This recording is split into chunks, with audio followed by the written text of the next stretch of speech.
Estamos de volta com Prosa Cultural, hoje conhecendo o trabalho do escritor Rafael Nascimento.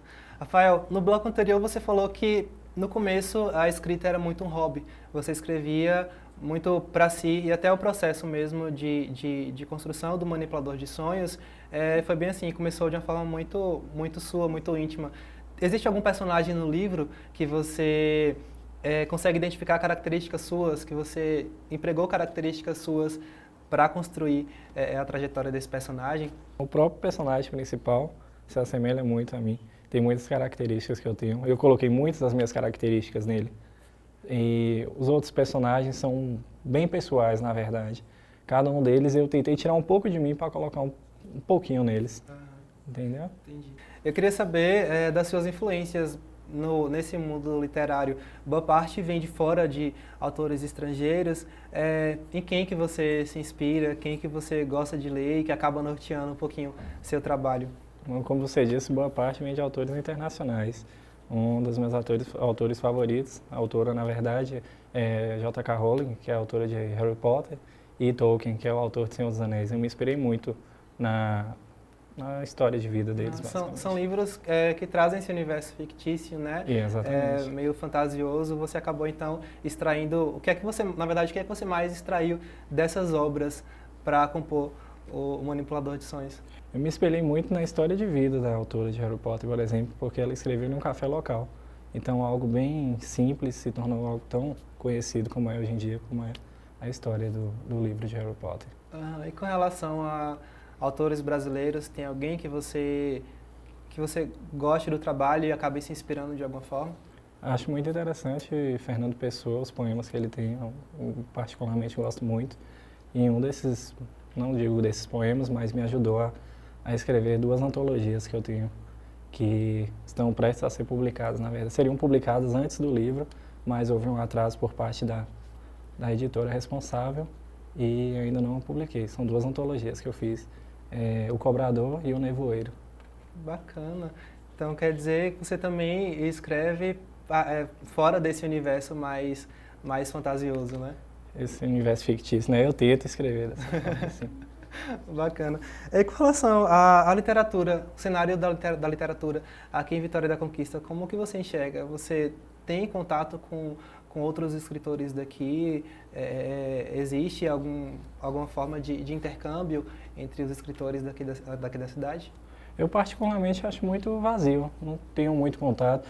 Conheço só um escritor, que é um escritor daqui da cidade, que recentemente publicou o livro dele também, que se chama Rodrigo Gobira, mas particularmente só conheço ele. Acho muito vazio essa questão assim, da literatura conquistense. Ainda faltam mais nomes. Na minha opinião, falta sim. Entendeu? Falta mais estímulo também nas pessoas. Bom, no começo da entrevista você falou que essa sua paixão pela literatura nasceu muito pela sua paixão por filmes, mas eu sei que você também se inspira nos animes, que são desenhos japoneses. Você extrai também elementos desses produtos para compor sua obra. Eu queria saber no que é que você consegue se inspirar e extrair desses trabalhos e por que os desenhos japoneses, os animes? Eu me inspirei bastante em animes e mangás. Tem mangás que são animações japonesas com histórias extraordinárias. Tem um que eu acompanhei, na verdade, que se chama Death Note. Ele tem um enredo maravilhoso. Um enredo de dar inveja a qualquer filme de Hollywood aí, ou qualquer livro de qualquer autor conhecido. Tem alguma característica desse anime específico que você acaba utilizando ou reinventando, né, na sua história do Manipulador de Sonhos? O personagem principal, que em Death Note é um personagem, ele é muito frio, muito inteligente, mas é uma pessoa muito fria. Então eu acho que eu tirei um pouquinho disso e coloquei no meu personagem também. Eu queria um protagonista que fosse um pouco antagonista, entendeu? Que ele não se encaixasse ainda, ele não se entendesse no mundo ainda. Então gera essa frustração. Ele acaba não se encontrando realmente, ele não sabe se ele é uma pessoa boa ou ruim realmente. Ele está nesse meio termo ainda. E nesse processo de construção, foram 3 anos, como eu disse, 3 anos escrevendo um livro. Você teve algum tipo de dificuldade ou sei lá, em algum momento pensou em desistir e deixar para lá? Como você sentiu algum tipo de obstáculo nesse processo de escrita? Olha, pensar em desistir, nunca pensei em desistir, sempre quis escrever realmente. E quando comecei a escrever sobre o manipulador de sonhos, eu sabia que eu ia até o fim. Mas a gente sofre alguns empecilhos às vezes, tem algumas dificuldades na verdade, mas é coisa que não atrapalha realmente. Não me atrapalharia a continuar a escrever. Aham. E o contato com a editora, como que se deu, assim? Foi fácil ter o livro aprovado e reconhecido a ponto de conseguir lançá-lo mesmo de fato, né? Ter o livro físico nas mãos? Foi até mais fácil do que eu imaginava, eu pensei que seria um pouco mais difícil, só que talvez foi porque eu enviei já para as editoras certas já. Então, na verdade, outra tinha aceitado antes, só que a proposta dela não tinha sido... Eu não tinha gostado muito da proposta dela, e essa que foi a Chiado, que aceitou meu livro, ela me deu uma proposta muito interessante, então eu acabei assinando o contrato com ela. Aham. Porque a gente sabe que é um tanto difícil na literatura conseguir mesmo a própria J.K. Rowling, que você citou, ela teve o primeiro livro de Harry Potter rejeitado por várias editoras até que uma aceitou e o livro foi realmente um estrondo, né?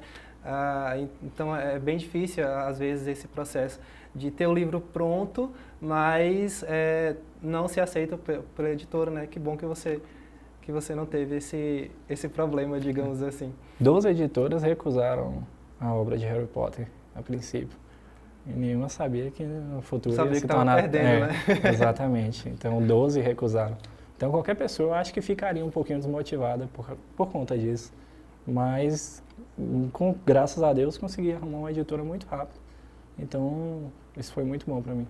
Bacana. E assim, falando dessa questão de motivação e de não abandonar esse sonho, você falou que a cena, que vê a cena aqui em Conquista é um tanto fraca nesse sentido da literatura. Qual seria então sua dica ou então seu conselho para quem sente esse desejo de investir na literatura, mas que ainda não teve aquele estalo, assim, aquele pontapé para poder começar? Acho que o melhor conselho, apesar vai ser um pouco vago, mas é escrever. De qualquer forma, não deixar de escrever e, se tiver vontade realmente, coloque no papel, porque é algo muito gratificante.